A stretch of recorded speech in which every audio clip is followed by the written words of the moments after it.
Hi guys, ayan, mayroon tayong kalamansi na slice ko na, nahati ko na siya guys para ready for piga-piga na siya guys. Yan natin siyang pigain niya ngayon para maalis yung ating katas dyan. Guys, napiga na natin. Lagyan na natin siya ng ganito guys. So, wow, sarap. Seasoning. Lagyan din natin siya ng ito. Paminta na durog ang laman nito guys. Parsley lang yung nasa labas. Tsaka lagyan ko rin siya ng ito, soy sauce, gawa ng dato puti. So ayan guys, atin nang nalagay yung ating mga panimpla. So wag na natin patagalin. Na guys, atin na siyang nalagay sa ating malaking bowl. Ibabad natin siya na guys ng mga 10 years. Ayan, 10 years, 5 years. So tignan natin kung hindi siya magiging masarap na ang ating pork chop. Ayan lang, hintay lang natin. Balikan natin guys after 10 years. So yun guys, itutuloy na natin yung ating niluto na isang dekada na nakababad, yung ating pork chop. Ito siya. So yun guys, ready ko na yung ating kawali para lulutuan na natin yung ating pork chop. Guys, may dalawa pala akong squash or kalubasa dito guys.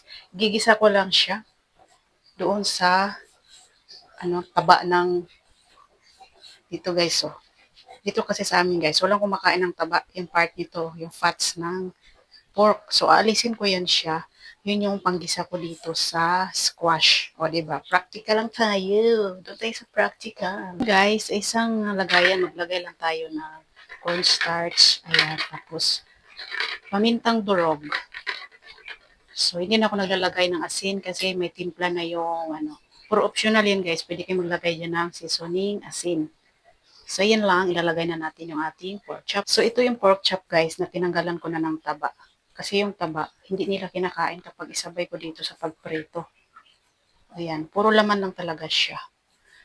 Ayan. Ayan, guys, naglagay na tayo ng mantika sa ating kawali. Ayan. So, painitin lang natin siya, guys. Tapos, ilalagay na natin yung ating pork chop. So, ayan ang ating dalawang pirasong pork chop lang muna, guys, no? Kasi, yun lang yung kakain dito guys. May dalawa lang kami kakain dito. So yan lang muna niluluto ko. Yan yung ating pork chop. Yan guys, kabilang side naman ang ating iprituhin. Hanggang sa maluto na siya guys. Yan guys, naluto na ang ating pork chop at yun ang isusunod yung ating gulay. Yan. Ah!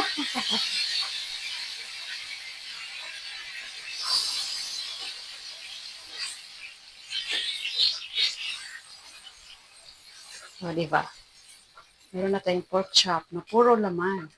Pork chop natin, guys. At saka yan, guys, yun yung taba. Ayun, matalasik pa. Yun yung lalagay natin sa ating gulay na kalabasa. Aroy, nangangaway ka pa. So, binawasan ko ng mantika at sobrang dami mantika. Ayan, binawas ko muna kasi marami siya. Guys, nilagay na natin yung ating kalabasa. Halu-haluin natin. Lagyan ng timpla, takpan hanggang maluto. Guys, nilagyan ko lang siya ng kaunting tubig para maluto lang yung kalubasa, yung gulay. Tapos lagyan ko rin siya ng ganito, guys. Oh. Ayan, Kikoman, oyster sauce. Okay ka naman. Ayan, guys, luto na ang ating gulay. Ilalagay na natin sa ating pinggan or ating plato. At isusunod na naman natin, guys, yung ating lamig na kanin. Yung ating squash, guys, oh. At, diba? May gano'n natin gulay, may pork pa. Susunod na naman natin yung ating, guys, may lamig akong kanin. Ayun, bahaw. Bahaw ba? Cold rice. Ayan. So, meron akong hinandang garlic. Tapos ito guys, may asin na ito. Meron tong asin. Tapos ito, lalagyan natin ito. Tapos, siyempre, igigisa muna natin yung ating bawang. Guys, golden brown na. Ayaw natin masunog yung ating bawang. Isusunod ng ating kanin. Lamig. So, ayan guys, nilagyan ko rin pala siya ng isang perasong itlog. Tapos, nilagyan ko rin siya ng ganito. So, atin na siyang halo-haloin. Guys, malapit na matapos ang ating sinangag na kanin, lamig na kanin. Yun na yung ating fried rice, guys. From lamig into hot na siya. So, yun yung aming lang tanghalian ngayon, guys. Yan. Galing sa lamig, nagiging mainit na siya ulit. Yan. Sinangag na kanin.